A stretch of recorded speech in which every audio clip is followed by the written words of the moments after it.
প্রিয় স্টুডেন্টরা, আমি তোমাদেরকে আজকে ইনফিনিটিভ সম্পর্কে ধারণা দেব।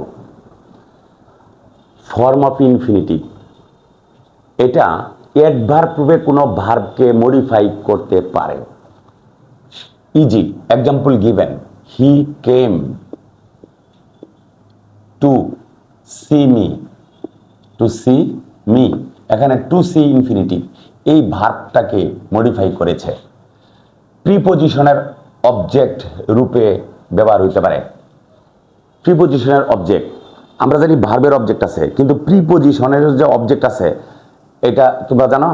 প্রিপোজিশনের অবজেক্ট আছে যে the patient is about to die. The patient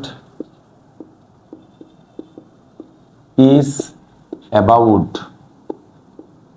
to die, এখানে এটা প্রিপোজিশন, এটা প্রিপোজিশনের অবজেক্ট হিসেবে বসেছে। ফুল ইনফিনিটিভ, এখানে ইনফিনিটিভ উক্ত থাকবে।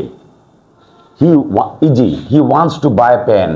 He wants to buy a pen, সে একটা কলম কিনতে চাই। এখানে টু, এখানে উক্ত আছে টু, তাই এটা ফুল infinitive.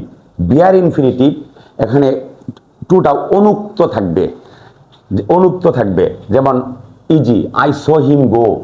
I saw him go, এখানে এখানে টু আছে কিন্তু অনুক্ত আছে, উল্লেখ নাই। স্প্লিট ইনফিনিটিভ, টু এর পরে একটা অ্যাডভার্ব অথবা একটা অ্যাডভার্ব ফ্রেজ থাকতে পারে।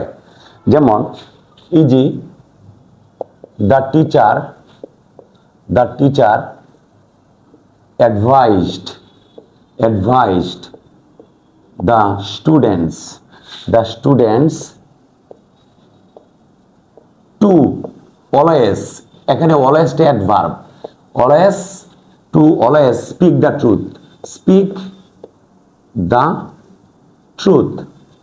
এখানে টু এর পরে adverb আছে। এই স্প্লিট মানে আলাদা করে ফেলা। টু আর স্পিকের মাঝখানে একটা অ্যাডভার্ব আসার কারণে এটা হলো split infinitive. Okay, am I clear?